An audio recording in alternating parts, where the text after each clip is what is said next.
Era callado y juicioso, y consideraba que la felicidad está del lado de aquel que esté satisfecho. Mucha gente le conoce como el gran filósofo, pero este científico griego también realizó descubrimientos fundamentales en biología, ética, estilística, meteorología y estética. Era un hombre sabio. Aristóteles confiaba en la virtud de la mente humana, ya que estaba inspirada en una realidad cognitiva, la cual existe de una forma independiente a los deseos y opiniones humanas. Aristóteles nació en Estágira, una península al norte de Grecia, en el año 384 a.C. Su padre, Ninómacos, oficiaba como médico del padre de Filipo de Macedonia, el rey Amintas III. Tenía la reputación de ser un médico muy fidedigno. Le dio a su único hijo una inmejorable educación. Desde su niñez, Aristóteles estaba ya destinado a seguir los pasos paternos y, en consecuencia, se comprometió muy seriamente a los estudios de farmacología y anatomía y, probablemente, asistió a su padre en varias intervenciones. En el año 367, Aristóteles viajó de Macedonia a Atenas para continuar con su educación. Durante el viaje, el joven tuvo que hacer uso de sus conocimientos médicos para salvar a un ciudadano adinerado de una infección sanguínea. Por lo tanto, con solo 17 años, Aristóteles ya estaba considerado como un excelente doctor.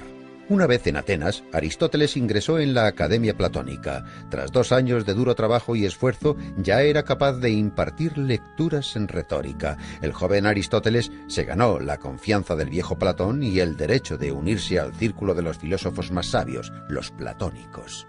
A pesar de que el estudiante apreciaba a su mentor, Aristóteles también hacía críticas de sus puntos de vista.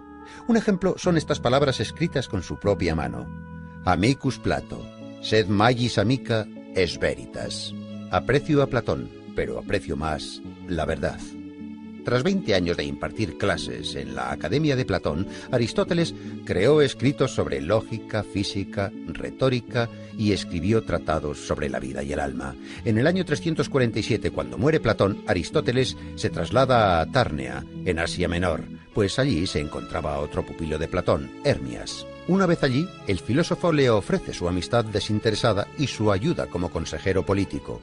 Aristóteles dijo: «La amistad es lo más necesario en la vida, puesto que nadie podría vivir sin amigos, incluso aunque sea el más dichoso».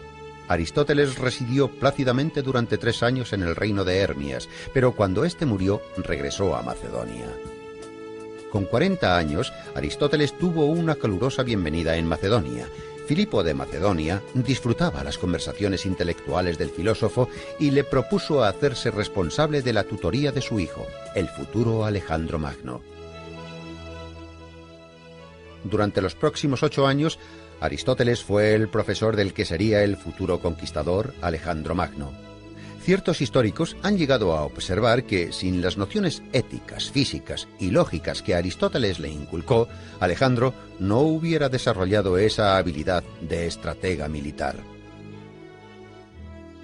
En el año 335, cuando el gran Alejandro ascendió al trono y comenzó con sus conquistas, propuso a Aristóteles crear unas crónicas que narrasen todas sus gloriosas victorias. Este se negó. El filósofo prefería las actividades pedagógicas y meditar tranquilamente en el seno de la naturaleza en vez de las campañas militares. Antes de cumplir los 50 años, regresó a Atenas para formar su propia escuela filosófica. La escuela aristotélica estaba cerca del santuario de Apolo Licio, y en su honor la escuela se llamaría Liceo. Para enseñar filosofía, retórica y lógica a sus alumnos, Aristóteles rechazaba los métodos tradicionales y les inculcaba la filosofía a través de discusiones mientras caminaba con ellos por el jardín.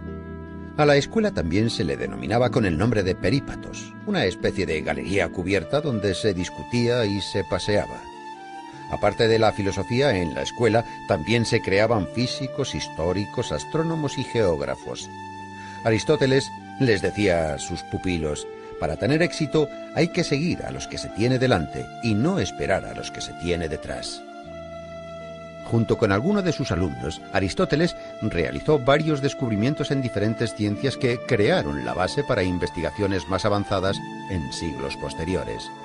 Estaba muy en contacto con la filosofía de la naturaleza y así la clasificó en el mundo inorgánico, las plantas, los animales y los humanos. En política creó la reforma constitucional y el Estado sistemático. Él consideraba que la monarquía, la aristocracia y la democracia moderada eran la mejor opción. En la estética, Aristóteles introdujo el concepto de la catarsis, la clarificación del espíritu humano. Pero en el año 323, tras la muerte de Alejandro Magno, la posición social de Aristóteles se vio en peligro. En Atenas se sostenían las órdenes de los macedonios y, en consecuencia, la ciudad se vio inmersa en una reacción antimacedónica. Cuando Aristóteles tenía 60 años, bajo el conocimiento de que Alejandro había seguido las pautas científicas de Aristóteles, los atenienses exiliaron al sabio fuera de Atenas. El gran filósofo pasó el resto de sus días en la isla de Calcis, en Eubea. Murió en el año 322 a la edad de 62 años. En los trabajos de Aristóteles se concentran todos los conocimientos y experiencias griegas. Han pasado los siglos y al final, en el siglo XX, la República griega acuñó sus monedas con el rostro del sabio Aristóteles impreso en ellas, junto con una de sus frases. Todo hombre, por naturaleza, tiene aspiración al conocimiento.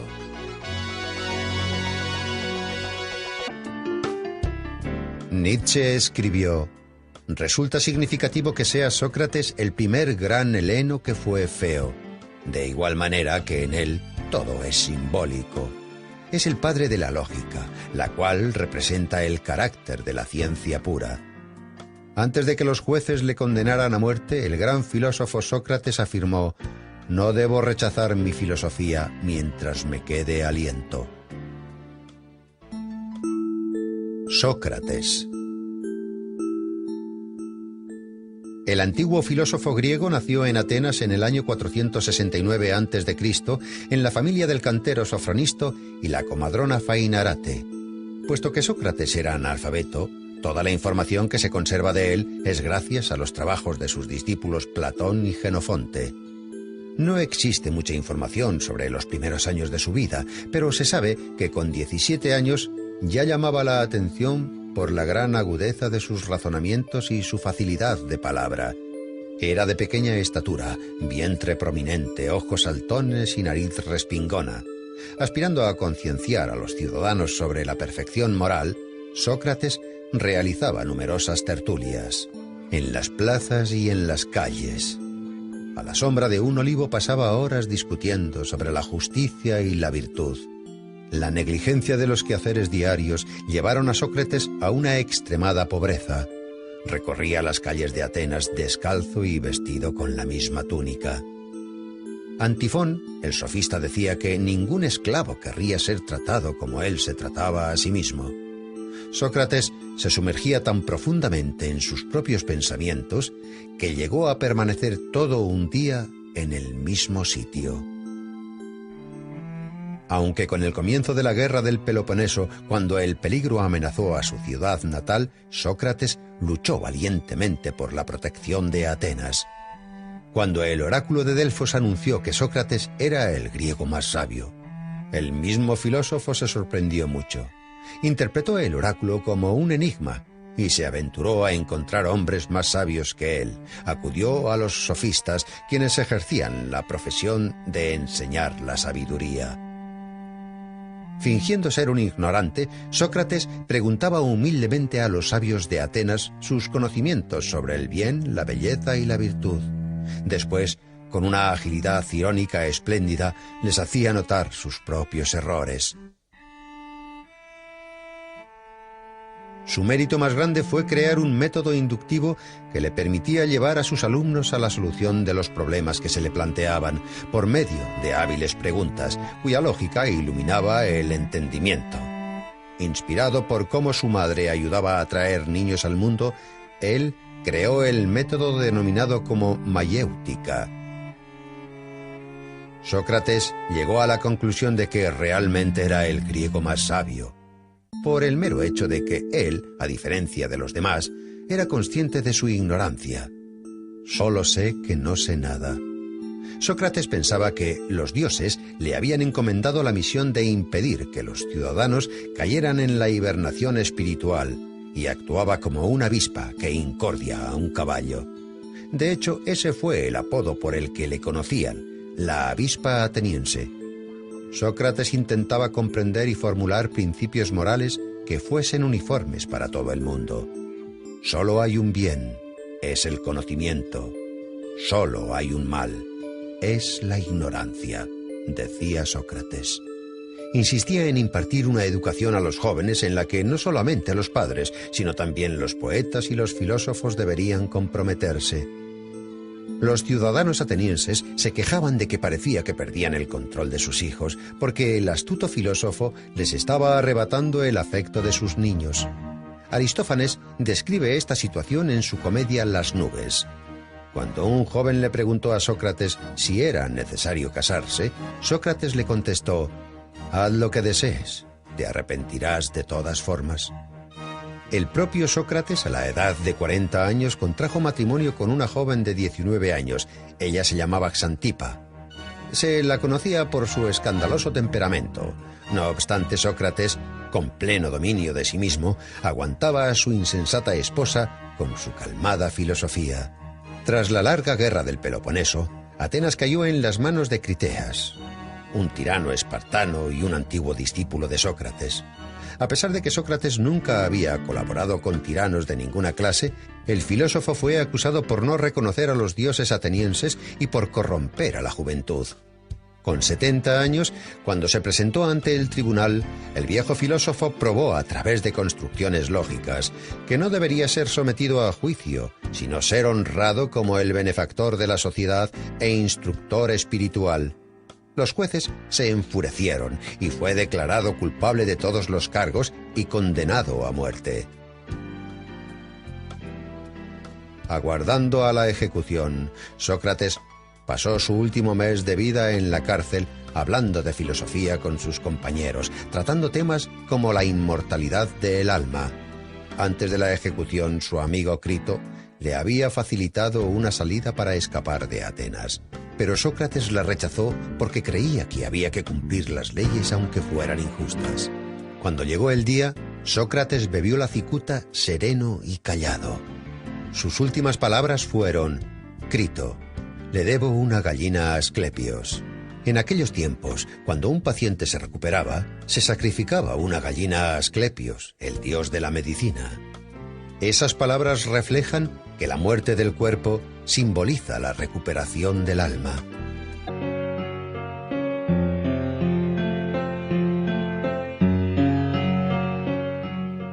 Este filósofo se convirtió en leyenda cuando aún vivía. Los rumores le transformaron en un profeta y después en un estafador. A veces le convertían en héroe de anécdotas y otras le tomaban por loco. No creó ninguna doctrina integral, pero toda su vida fue un ejemplo de servir a la filosofía. Diógenes el cínico, natural de Sinope, también era llamado Diógenes el perro.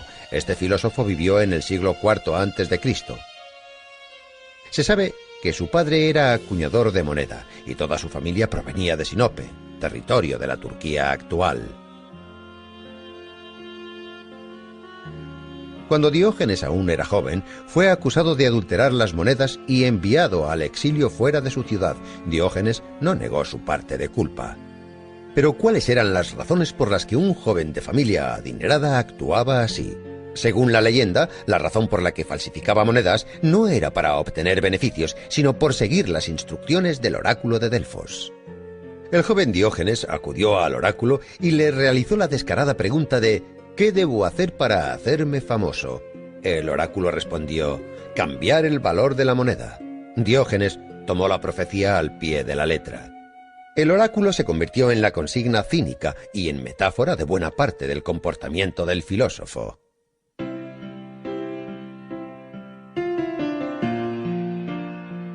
Expulsado de su Sinope natal, Diógenes viajó a Atenas, donde conoció al filósofo griego Artístenes, fundador del cinismo. Artístenes consideraba que el hombre debiera despegarse de los prejuicios que le inculcan para liberarse de las leyes de la sociedad y vivir como un perro callejero. La palabra griega kinikos, la cual deriva de kinus, significa perro. Todos los seguidores de la filosofía de Artístenes serían denominados como kínics. La palabra cinismo, la cual proviene de las enseñanzas filosóficas de los cynics, en la actualidad ha obtenido un nuevo significado. Ahora no solo define la acción de negar las leyes sociales, sino también describe la acción de negar la moral existente y las leyes culturales. Diógenes se convirtió en el mejor alumno de Artístenes, convencido de que la virtud consistía en abstenerse de las necesidades y el ascetismo. Diógenes liberó a su único esclavo, cambió sus ropas por vestimentas rústicas, se hizo con un zurrón y comenzó a vivir en las calles. En invierno solía dormir en los pórticos y plazas públicas, y en verano dormía en la arena calentada por el sol. Diógenes vivió una vida ceñida a los ideales del cinismo. Incluso llegó a reprochar a su maestro de no seguir sus propias doctrinas y no apreciar las privaciones como medio de rectificación moral.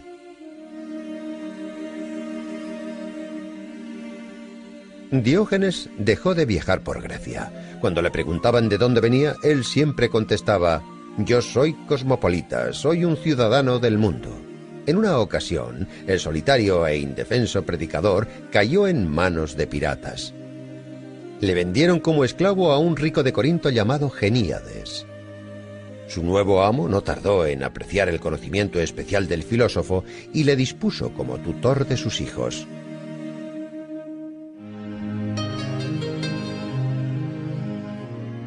A pesar de todas las penurias que tuvo que vivir, Diógenes siempre fue fiel a su filosofía cínica. Continuó como esclavo hasta el día de su muerte, pero ya que apreciaba su libertad interior, eso nunca le hizo infeliz. Diógenes llegó al extremo de su ascetismo. En una ocasión, tras ver a un niño beber del cuenco de sus manos, destruyó el cuenco de madera que era su única posesión, además de su capa, su zurrón y su báculo. El filósofo pensaba que el hombre no necesitaba nada personal porque todo lo necesario se daba en el nacimiento. El filósofo conocido como Diógenes el perro se comportaba como un animal descarriado. Rechazaba las leyes públicas y retaba las tradiciones ya establecidas. También se cuenta que el filósofo vivía en un barril y que los días soleados caminaba con una antorcha. Cuando le preguntaban la razón de esto, él contestaba: «Estoy buscando a un hombre honesto». La gente siempre le decía: «Diógenes, ya eres demasiado mayor.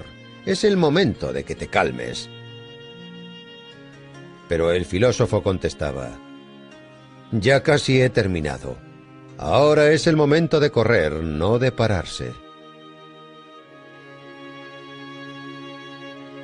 Su peculiar estilo de vida, su extrema agudeza y su irresistible energía hicieron del filósofo una leyenda de la antigua Grecia.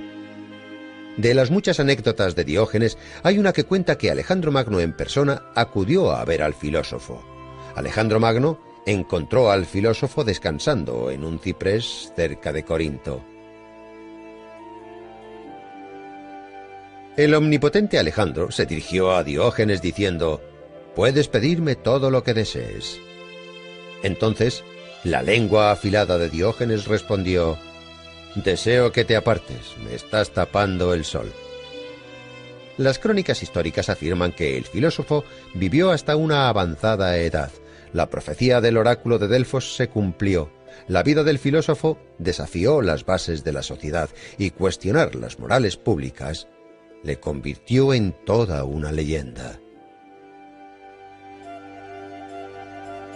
El filósofo cínico de Sinope se convirtió en el símbolo de la libertad y la felicidad.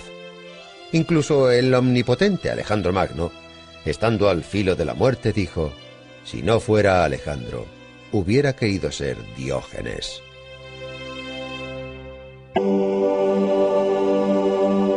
La escuela fundada por este antiguo filósofo se convirtió en un prototipo de la educación superior moderna. Los contemporáneos le denominaban el Maestro Divino.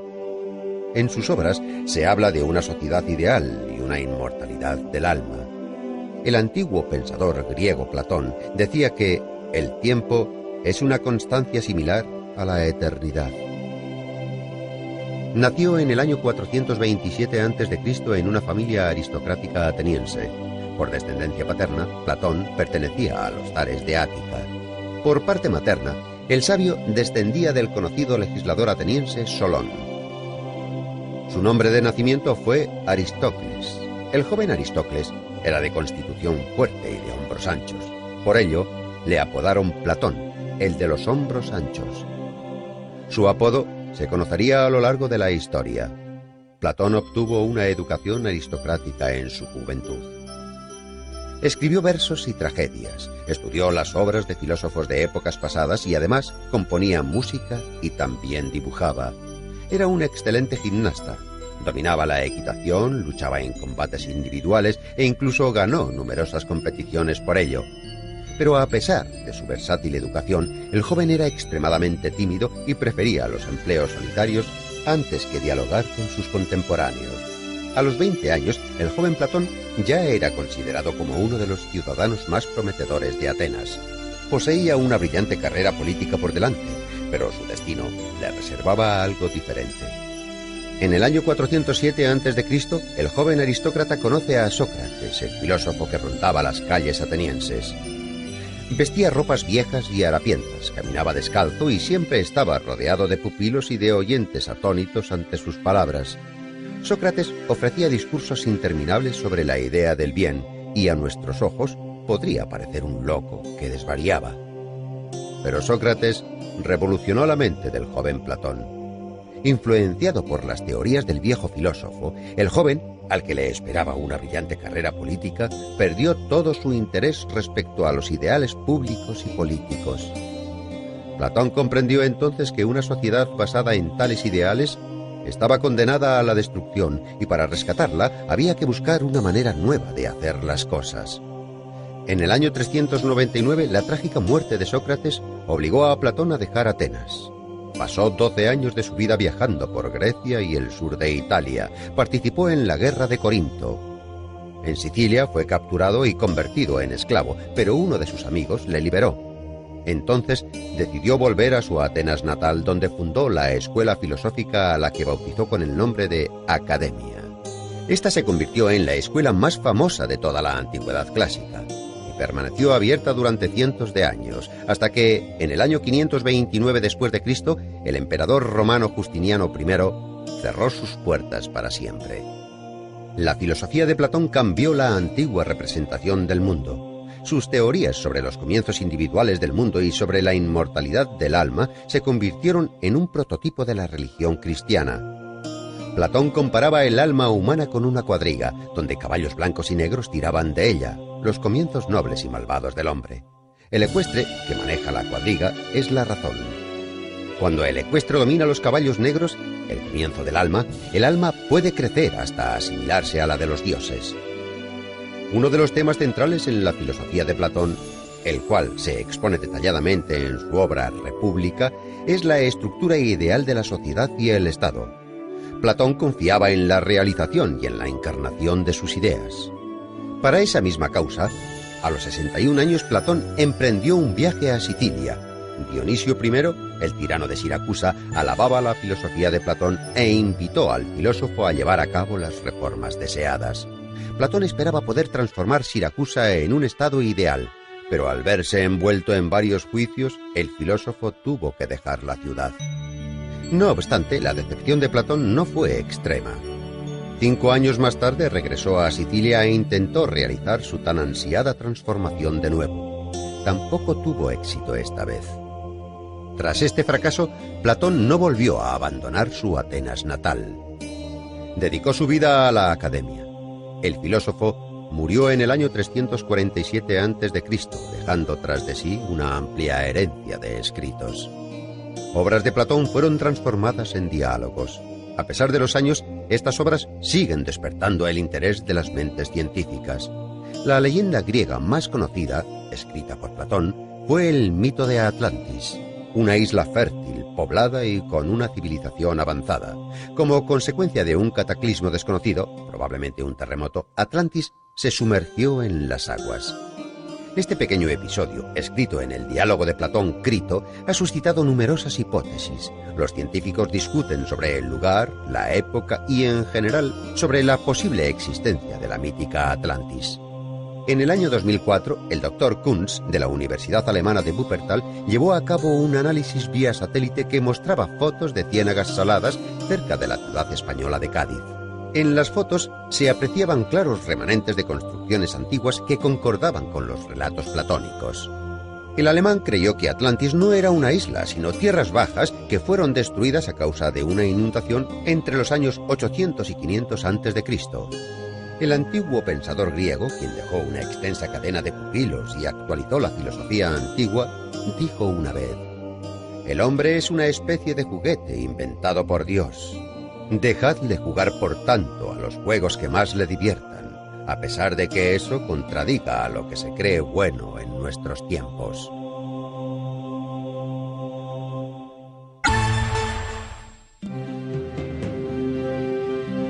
Hoy en día sus tragedias tienen el mismo éxito que en el siglo V a.C., aunque en su época sus obras provocaban el enfado de los espectadores y los competidores poéticos. ¿Cómo se atreve ese insolente poeta a alterar las tradiciones más fundamentales? Puede que esta sea la razón por la cual los historiadores que trabajaron en la biografía del poeta lo hicieran de tal forma que tantos siglos después es complicado diferenciar entre los datos falsos y los verdaderos que rodean la vida del dramaturgo. Una cosa está clara: a pesar de todo el peso de las innumerables críticas, Eurípides está reconocido como uno de los mejores poetas trágicos griegos. Los antiguos historiadores adoraban encontrar vínculos extraordinarios en los acontecimientos históricos. Solían afirmar que Eurípides nació el día de la gran victoria de los griegos sobre los persas en una isla cercana a Salamina. Por ello, el autor estaba destinado a alcanzar la gloria. Existen otras teorías que apuntan que el dramaturgo nació unos años más tarde, en el 484 a.C., y que el hecho de que se convirtiese en uno de los mejores autores de su época fue por méritos propios. Los poetas atenienses y contemporáneos de Eurípides no tenían por costumbre elogiar los poemas de otros. En esa época las críticas se reducían a banales comentarios. En el campo de las batallas literarias, los enemigos de Eurípides le atribuían sangre humilde y defectos físicos y mentales. Cuenta una leyenda que el autor sentía un odio inmenso por las artes y por las mujeres. Pero un siglo más tarde, Aristóteles afirmó que Eurípides era el mejor poeta trágico de todos sus contemporáneos.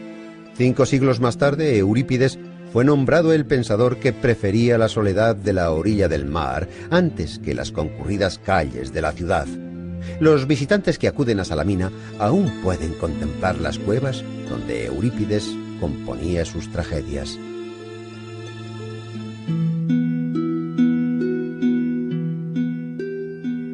Como otros trágicos, las obras de Eurípides tratan de leyendas y eventos de la mitología que describen crímenes, asesinatos, venganzas, perjurio, incesto, autosacrificios glorificados, severidad, devoción y valentía.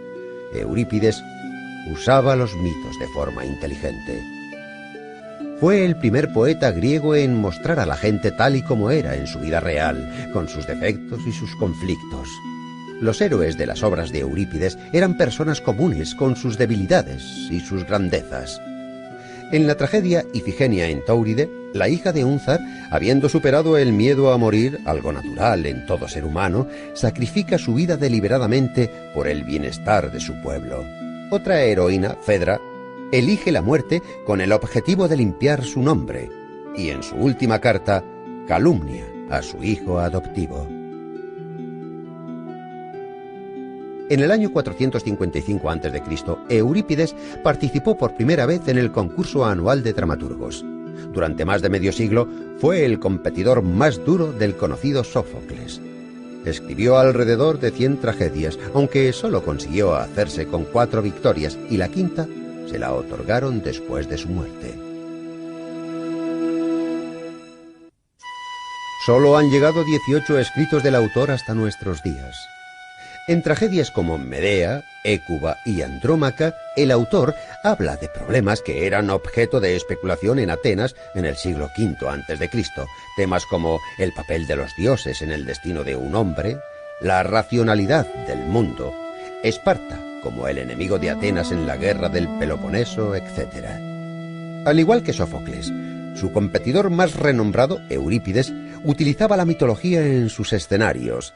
De hecho, los antiguos mitos eran su herramienta favorita para crear las tragedias. Los predecesores del dramaturgo eran expertos en volver a relatar los ya famosos argumentos. Eurípides fue el primero en desviarse de estas tradiciones y, con perspicacia, intentar sumirse en el mundo interior de los héroes y de sus sentimientos.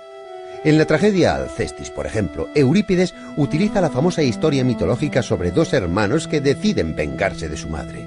Pero al contrario que en el mito, la Alcestis de Eurípides no es la salvadora de su hermano. Lo verdaderamente importante para el dramaturgo era intentar descubrir los sentimientos de esos niños que osaron tener el coraje de pegar a su propia madre. Esta aproximación de Eurípides hacia los mitos desencadenó sentimientos contradictorios. Por una parte, existía una empatía sincera y por otra, una indignación noble. Pero era una blasfemia. Eurípides tuvo la osadía de cambiar una historia que todo el mundo conocía desde su niñez, y los atenienses, como todos los humanos que les vivieron antes y después de ellos, desconfiaban en todo aquello que era nuevo y diferente. Puede que este fuera el motivo por el que Eurípides fuera un incomprendido en su época. Es posible que esa fuese la razón de que abandonara Atenas en el año 408 a.C. para pasar el resto de sus días en Macedonia y trabajar en la corte de Arquelao como poeta y escritor. Allí, en Macedonia, entre los años 407 y 406 a.C., Eurípides falleció en las líneas de una triste primavera que podrían formar un epitafio. No debe lamentarse la muerte, debe lamentarse la vida destinada a la lucha y a una vida miserable. Desde los tiempos antiguos solo nos han llegado unas pocas imágenes del dramaturgo, pero visualmente demuestran que durante toda su vida este hombre melancólico inclinaba su cabeza pensativo agradeciendo los reconocimientos, pero sin comprender los injustos y constantes ataques.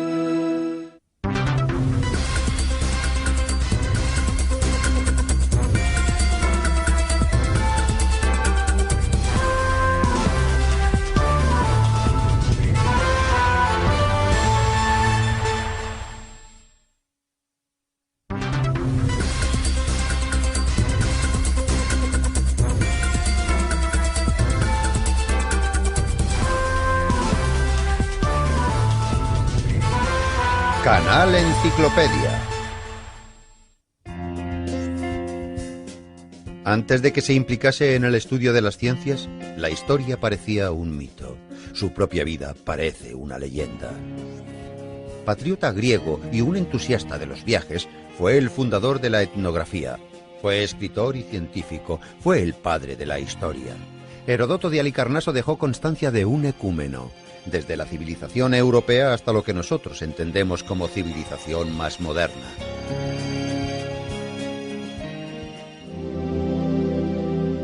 Heródoto, el futuro historiador, nació en el año 284 a.C. en el seno de una familia rica y noble en Halicarnaso, una colonia griega situada en Asia Menor. A pesar de que Heródoto era un ciudadano persa, era heleno por parte materna. Le encantaba escuchar las historias de los marineros que buscaban la libertad de la amada ciudad griega Atenas, donde los emperadores Solón y Clístenes llevaban a cabo las reformas democráticas. Pero en su ciudad natal, el tirano Ligdamis luchaba por hacerse con el poder. El joven Heródoto, junto a otros seguidores de la democracia, se rebelaron contra el tirano. La revuelta fue contenida y para salvar su vida, Heródoto tuvo que huir a la isla de Samos, uno de los estados más ricos de Grecia.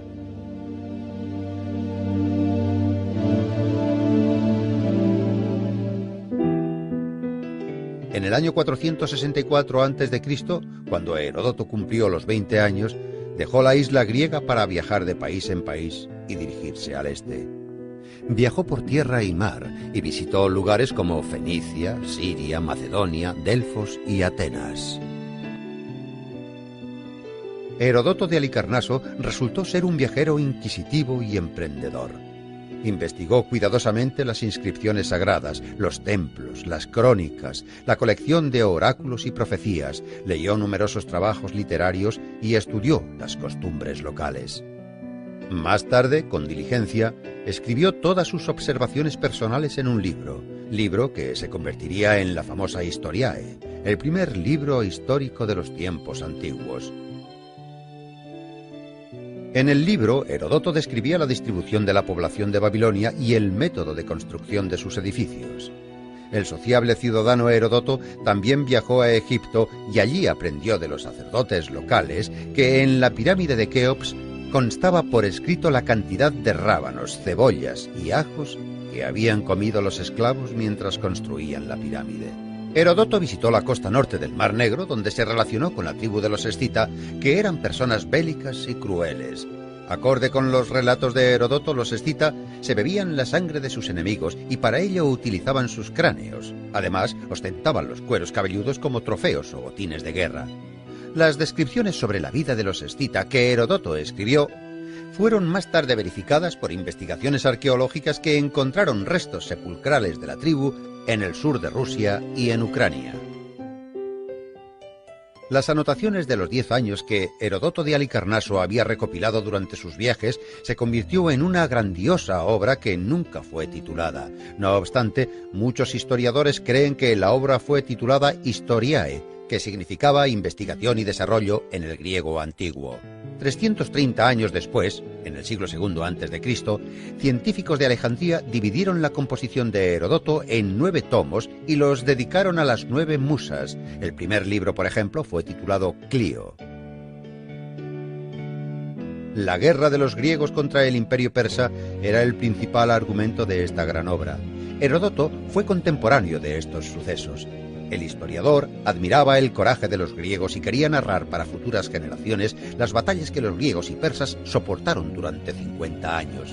Más de la mitad de la obra se refiere a los antecedentes de las guerras médicas y el resto a la propia contienda. Fue una de las primeras obras escritas en prosa griega que muestra digresiones históricas, etnográficas y geográficas, así como las tradiciones, las religiones y la vida en Asia Menor.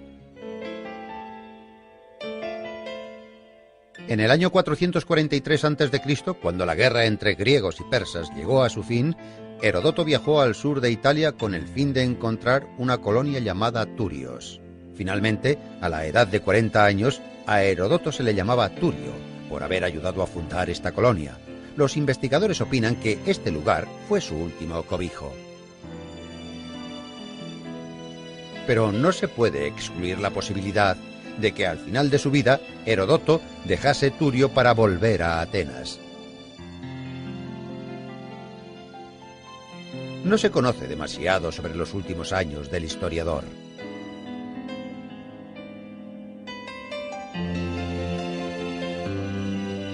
Probablemente participó en alguna reyerta política entre Atenas y Esparta y se dedicó a completar su monumental obra que nunca fue terminada.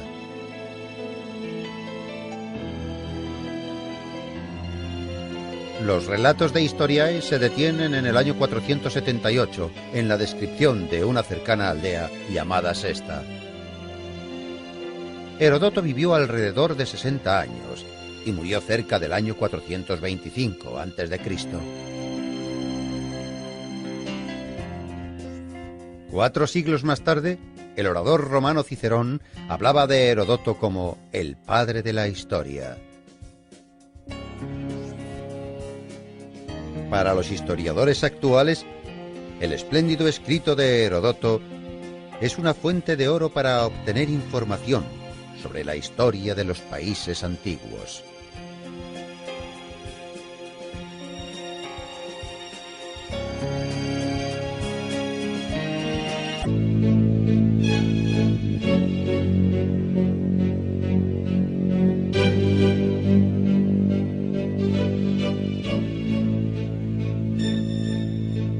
Contemporáneos escribieron: tuvo una vida larga y feliz, creó infinidad de tragedias preciosas y murió sin conocer la desgracia.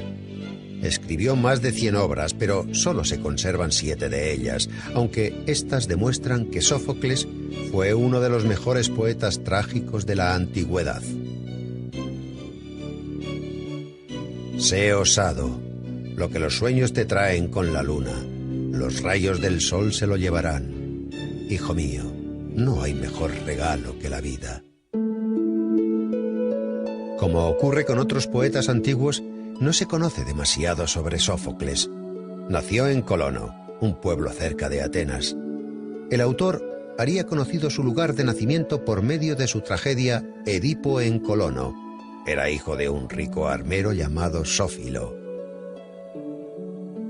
Otorgó a su hijo la posibilidad de recibir la llamada educación ateniense, que fomentaba el libre desarrollo del cuerpo y el espíritu. El joven Sófocles se inclinaba por jugar a la pelota y estudiar música. A los 16 años fue elegido director del coro de muchachos que dedicaba himnos a los dioses, para celebrar la victoria contra los persas en la batalla de Salamina. Esta batalla conecta a 3 de los mejores poetas trágicos de la antigua Grecia. Esquilo participó en la batalla de Salamina. Sófocles le glorificó por ello. Y Eurípides nació en esa época. Según ciertos estudios, en el año 480 a.C., Sófocles ya había comenzado a labrar su trayectoria como poeta trágico. Pero no fue hasta 12 años después cuando debutó como poeta trágico en las Dionisias, el concurso teatral que se celebraba anualmente en Atenas, y se hizo con el primer premio derrotando al gran Esquilo. Según la opinión de sus contemporáneos, Sófocles elevó la tragedia a un nivel superior, añadiendo un tercer actor en la escena y dando un mayor juego al diálogo. El escritor Diógenes Laercio expuso la historia de la tragedia griega de la siguiente manera. Si uno quiere atribuir a Esquilo todas las innovaciones escénicas, como por ejemplo la luz y el estruendo de los rayos, las máscaras y los cantos, los atuendos ceremoniales de los reyes y las ropas de lana de los profetas, uno debería pensar que quizás Sófocles inventó todo eso. Además, a diferencia de Esquilo, Sófocles se centró, más que en el argumento, en los sentimientos y los sufrimientos de los hombres. Sófocles admiraba la fuerza mental que un hombre es capaz de demostrar. En su famosa obra Antífona, Sófocles comienza el estribillo diciendo: «Hay muchas maravillas en el mundo, pero el hombre es la más maravillosa de todas ellas». Con obras como esta, Sófocles se convirtió en uno de los poetas más conocidos de la antigua Grecia. En el festival en honor a Dionisio ganó el primer premio en más de 20 ocasiones y el segundo más de una docena de veces. Pero nunca se permitió quedar el tercero, que para él sería el último puesto. Escribió más obras que muchos autores, 123 dramas, pero solo 7 han llegado a nuestros días. Áyax, las Traquinias, Electra, Filoctetes y la trama de la familia del rey Edipo fue quien otorgó la mayor fama a su autor. La trama consta de las tragedias Edipo Rey, Edipo en Colono y Antígona. En la tragedia Edipo Rey se narra la caída de Pericles al mando del Estado ateniense y se interpreta de una forma muy creativa. En la historia, los años de su gobierno se conoce como la época de Pericles, el período donde Atenas era fuerte y próspera. Sófocles era uno de los mejores amigos de Pericles. En el año 440 a.C., ambos fueron elegidos estrategos y participaron en la expedición ateniense contra Samos, acontecimiento que recoge Plutarco en sus Vidas Paralelas. El poeta jugó un papel muy activo en la vida pública de la polis. Incluso cuando Sófocles era ya un hombre muy mayor, fue elegido como uno de los 10 consejeros que, supuestamente, devolverían los años dorados a Atenas. Sobre la vida personal de Sófocles se desconoce la mayoría. Solo se sabe que tuvo 5 hijos. Hay quien piensa que un hijo de Sófocles, llamado Lofón, intentó atribuirle a su padre una enfermedad mental causada por su avanzada edad. El poeta dijo ante el tribunal: Si estoy loco, no soy Sófocles. Si soy Sófocles, no estoy loco. Y a continuación recitó el comienzo de la tragedia de Edipo en Colono. Con admiración, el jurado se percató de que en efecto se trataba de Sófocles y por lo tanto no podía estar loco. La tragedia de Edipo en Colono fue llevada al escenario por su nieto, también llamado Sófocles. La representación tuvo lugar justo después de que, con 90 años, su abuelo Sófocles falleciera. Sófocles también era conocido por su afán a la religión. Según algunos historiadores, antes de que el templo para Asclepios, dios de la medicina, fuera construido en Atenas, Sófocles adoraba al dios en su propia casa. En su tragedia, un hombre antes de morir conoce a las parcas. En uno de los fragmentos que se conservan, Sófocles advertía: «El hombre ha de admirar y valorar el júbilo de hoy. Los dioses cubrirán el mañana con mantos grises y oscuros».